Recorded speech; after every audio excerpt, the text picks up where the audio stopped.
Hello, hello, hello, hello. I'm Deligod. This live is just a sneak preview to this Bloomhouse writing event that's going to be taking place in October. That's with the House of Hayes. This is my org, and Blackseedsbloom creating Bloomhouse, a writing workshop. Right.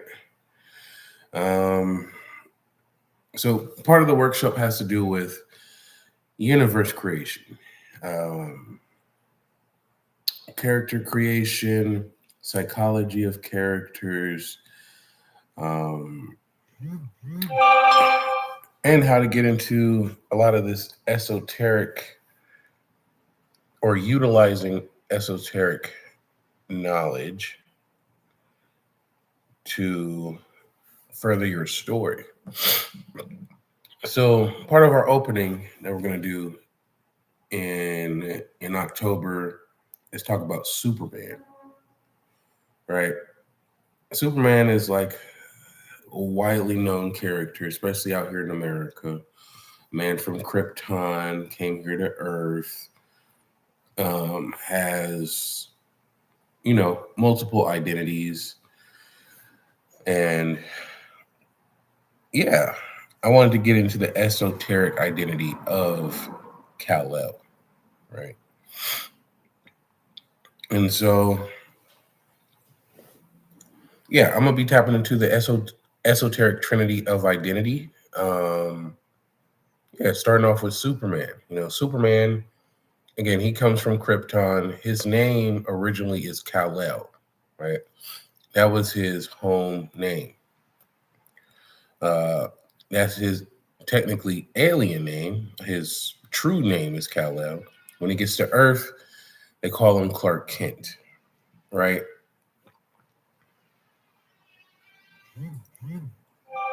Yeah, they call him Clark Kent. That's his human persona. And then you have Superman. Superman is the symbol he represents, integrating Kal-el and Clark Kent. So let's start with Kal-el, right? Kal-el is like the unconscious divine self. We'll call it the seed, right? The analogy is the seed contains the entire potential of the mighty oak tree. It doesn't know it's an oak tree yet. It simply holds that perfect. Sorry, this phone has been going off, and I got to put it on mute. Okay. Yeah, a seed contains the entire potential of the mighty oak tree. It doesn't know that it's an oak tree yet. It simply holds that perfect latent blueprint within itself. The state of Kal-el. You see, Kal-el is the blueprint. He is sent away from a dying world, a metaphor for the spiritual realm or a higher state of consciousness. And he crash lands on Earth, the material, the physical world. He is pure potential. He is raw power and a divine heritage he is not aware of yet. Now, if you ask me, that sounds like African Americans over here in America, from a land so distant, right? Or probably from this land, but was convinced that we're not from here. Don't even have our proper names anymore. We're taking on other folks' names. But, let's get to the esoteric parallel of Kal-el. See, Kal-el, if you're tying it back to self, this is your higher self or your Atman, as they say in like Hindu mythology. It is the part of you that is connected to the universe, possessing innate talents, wisdom, and a purpose you might not yet understand. It is your soul's code. In psychological terms, it is the unconscious. It is the id. It is a reservoir of latent potential.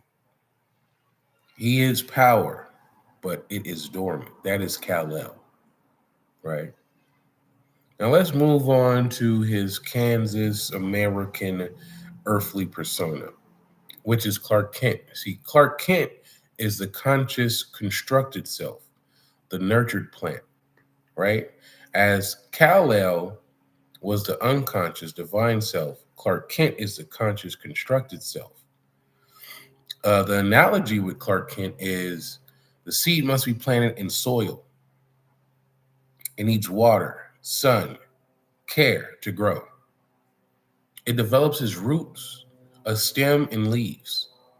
This is the necessary structure for survival, but it is not the tree's ultimate purpose to bear fruit and to provide shade. These are not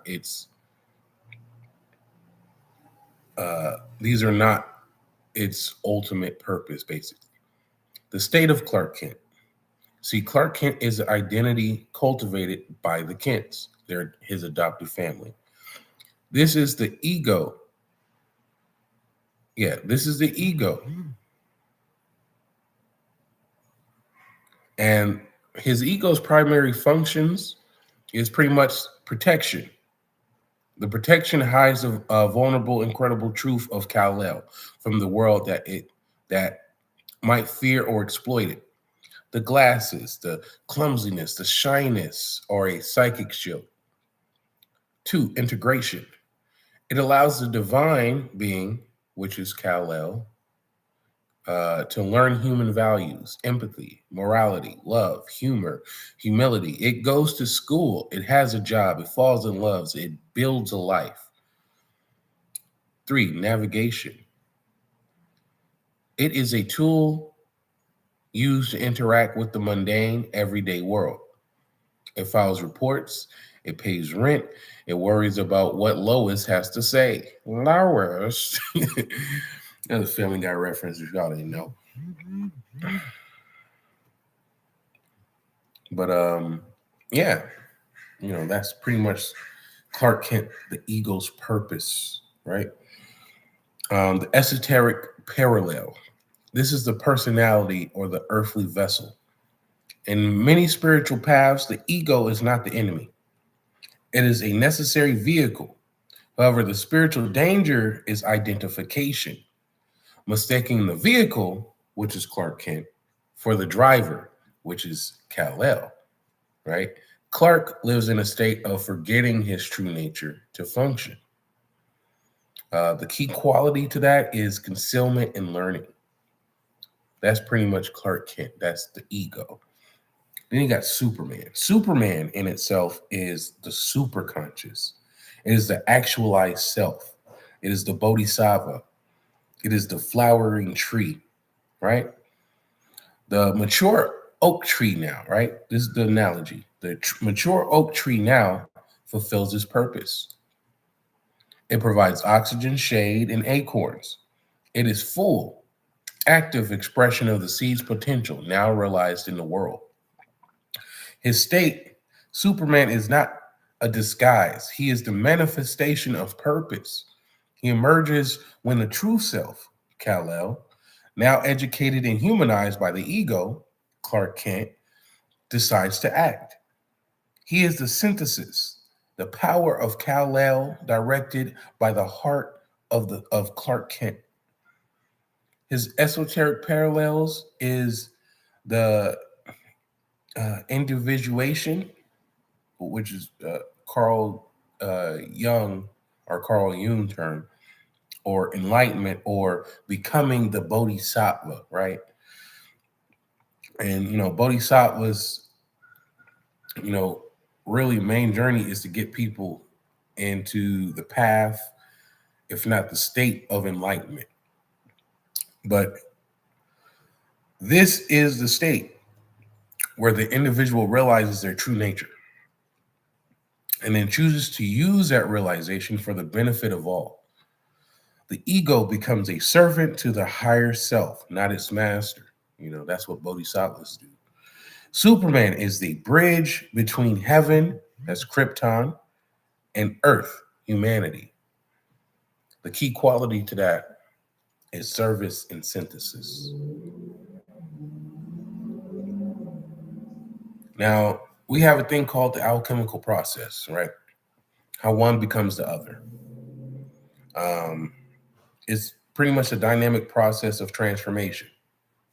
Number one, the call, which is Kal-el, right? A crisis occurs that Clark Kent cannot handle. His latent powers, the true self, erupt unconsciously to save someone.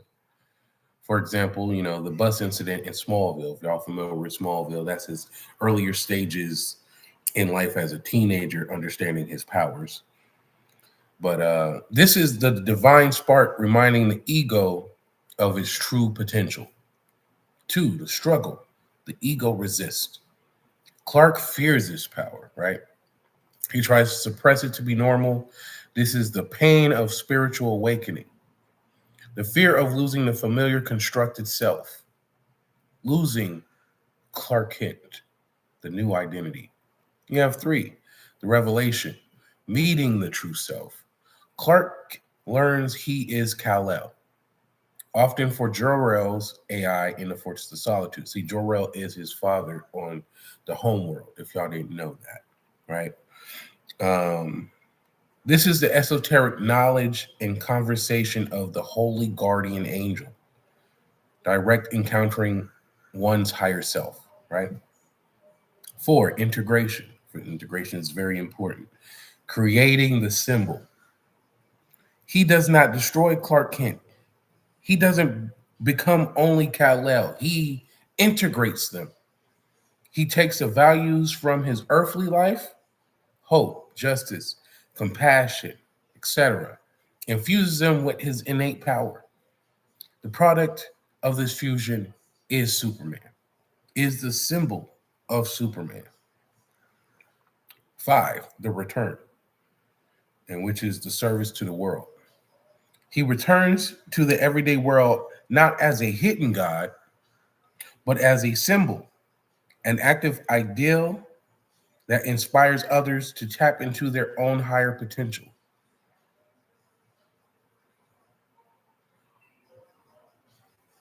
So when we're getting into story creation, right? Superman's a good story to tap into when it comes to story creation, diving into like the ego of someone, diving into the superconscious, diving into the transformation of oneself. Because you'll see that with a lot of stories. It starts off, person trying to figure themselves out, then they get some bit of history about themselves, which enables them to transform themselves in the story to become a better person.